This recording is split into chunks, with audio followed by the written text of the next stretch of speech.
extremely excited to bring Paul back onto Portal to Ascension. And a little bit about Paul. Let me pull up his bio here.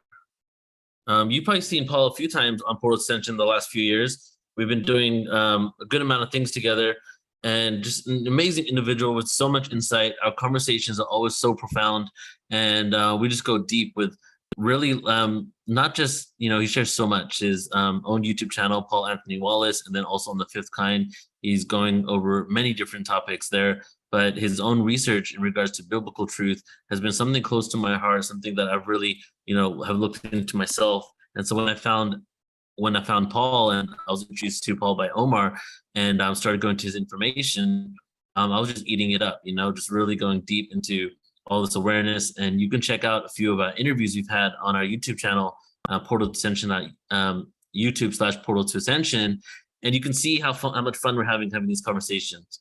So everybody, let's go ahead and introduce Paul Anthony Wallis. He's an international best-selling author whose books probe world mythologies and ancestral narratives for the insights into human origins, human potential, and our place in the cosmos. A popular speaker and researcher, his documentaries and collaborations are watched by millions. As a senior churchman, Paul served as a church doctor, a theological educator, and an archdeacon at the Anglican Church in Australia, with numerous titles published on Christian mysticism and spirituality. His 2020 book, Escape from Eden, was hailed by George Norrie as this generation's Chariots of the Gods, propelling Paul onto the international stage as the go-to guy of paleocontact. And his book after that, The Scars of Eden, is endorsed by Eric von Daniken. And then he's also got a third book in the series as well. So let's go ahead and bring Paul on here.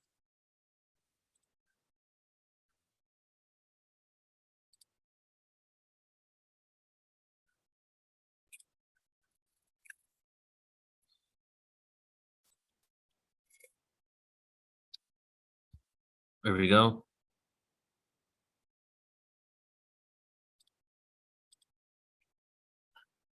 Hey, Paul, how you doing, brother?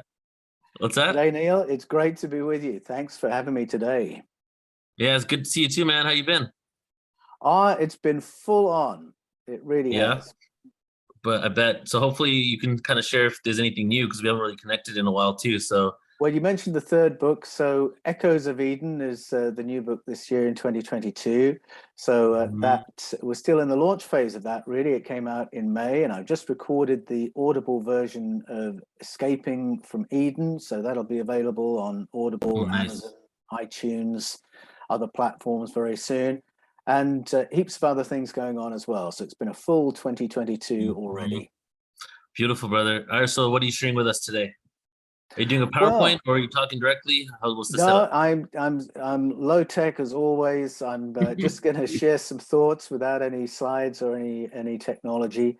And what I'm going to talk about is why I think Greek mythology is important. And I wanted to start off by saying I really feel that I'm here not as an expert in Greek mythology by any stretch of imagination at all. I'm absolutely here today as a student, and I really sit at the feet of you, Neil, and Ed and Marguerite, and all the information that you shared. I hope I'm not going to dumb things down too much after the amazing information that would be given. But essentially, I'm here as a PS to say, this is why I think it's important.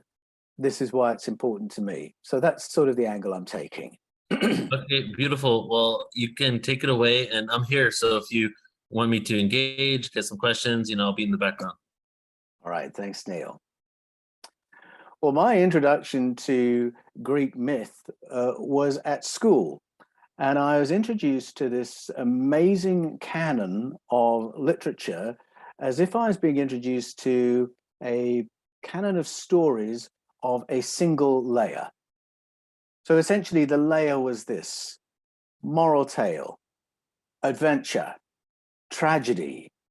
These were the genres we expected to find in Greek mythology: a sequence of moral tales, adventures, tragedies. These were the classics. And obviously I now understand it refers to the classical period, but I think in our minds, these were the classic stories alongside the classic movies and the classic novels.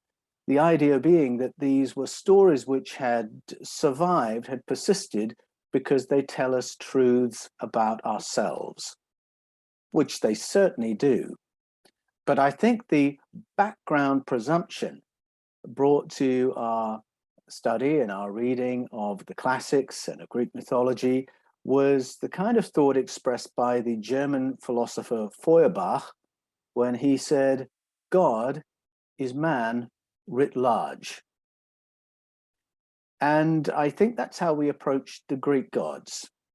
That the Greek gods and their dramas were really a projection of our understanding of ourselves, that we had in the past created this canvas on which to paint our understanding of human beings. We wrote it large as the stories of the gods. And so if there was truth in these stories, it was human or psychological truth, such as you might find in Jane Austen or Winnie the Pooh. And it was really in that kind of, with that kind of perspective that we looked at the ancient Greek stories. And that is not to put down Jane Austen or Winnie the Pooh, because I think those have survived because they tell us truths about ourselves. Winnie the Pooh is profound literature full of archetypes in the colloquial sense. And so in the Greek stories, we expected to find the archetypal elopement, the archetypal mother's boy, the archetypal father-son competition, the archetypal leader who can't lead from the second chair, the archetypal hero, the archetypal trickster. And we would expect to derive perhaps some moral take-home lessons from these stories. One day, young man, you must be your own master. One day you must replace your father. Don't disobey your boss. That can lead to unhappy situations. Or to be strong, you must be conscious of your weakness. Or never trust Greeks bearing gifts, etc., etc. We would expect to come away with some moral lesson from these stories. And I never quite understood the moral we were supposed to take from Daedalus and Icarus, especially in an educational establishment. But essentially, that was the idea. These were fictions given to reflect on human behavior and perhaps teach some moral tales. Now, everything we've looked at today tells us that there are other layers to the stories of the Greek gods, and that there was so much wisdom in the knowledge of the ancient Greeks, information about humanity, information about other powers and principles and the workings of the cosmos. But returning to how we relate to the stories of the gods, of course, universal truths can be learned from particular experiences. Was there something experiential at the root of these stories? Moral lessons can be learned from historical events. Was there something historical in any of these stories? Well, when in 1870, Heinrich Schliemann discovered Troy, he made that point emphatically for the world to see, that texts that may be full of wonderful psychology and esoteric meanings might very well have real history and real geography and real geopolitics embedded in it as well. Heinrich Schliemann, when he unearthed Troy, showed that Homer's Iliad had real world history, real geography, and real geopolitics embedded in it. And Schliemann was not the first person to connect Greek myth with the real world of history and geography. Now, to find history in a story is, of course, not to exclude other esoteric layers. And I learned this from my study of the Bible. My background is as a preacher and a pastor. I was 33 years in church-based ministry, and I worked as a church doctor, an archdeacon for the Anglican Church in Australia, and a theological educator. And one of the things I taught was hermeneutics, the principles of interpreting ancient texts. And it was in that capacity that I learned and taught that stories can carry a whole layer of narratives, many layers of narratives and implications from them. So for a biblical example, you go to the story of the patriarch Joseph. And Joseph is presented as an ideological tale, an explanation for how we got here. And so the story of Joseph explains how the Hebrew people arrived in Egypt. It explains how the Hebrew people became dispossessed and became a nomadic people. But the way the story is told, it's very clearly also a story of personal development. It's a Hebrew iteration of the hero's journey, and it very much works that way. And once you start looking at the meaning of the names of the characters in that story, you realize there are probably esoteric meanings layered into the telling of the story as well. And of course, that's where the Kabbalah goes, to the esoteric meanings that have been embedded within the current telling of these ancient stories. Story can work that way. Now, some of us are here because of our interest in a particular layer. So some of us are here today because we're interested in Greek mythology as esoterica. And that's a very long-lasting journey. There is so much wisdom to be found that way. I absolutely loved what Marguerite was bringing us earlier today. And I am very appetitious to learn more of that. But if that's why we're here, perhaps we can also be open to journeying with Greek mythology as a reflection of prehistory and human memory. And those of us who are here because we relate to Greek story as psychology, or perhaps we can further our understanding of it by relating it to other ancestral story, which can open up what may be to us hidden or esoteric layers. So for instance, there was a time when we could only read the challenges of Heracles as epic fiction. I mean, a hybrid human jostling with other kinds of hybrid human and mixed creatures, what else could it be?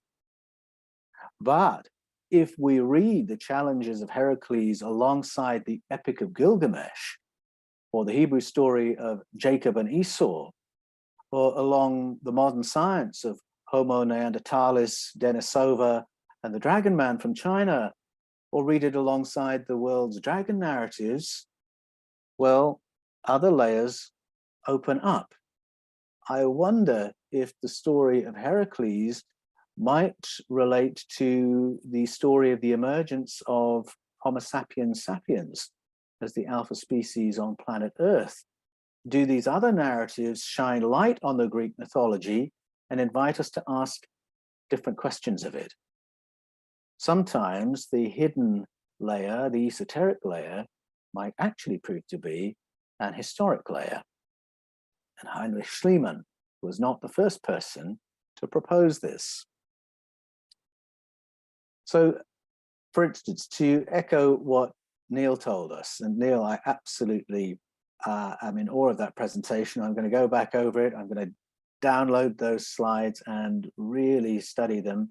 I was amazed by some of the parallels between what we've done to our understanding of Pythagoras with what we've done to our understanding of Plato, for instance, but I'll come back to this. So Neil mentioned that Pythagoras prefigured today's modern gravitational theories and harmonic and sound healing.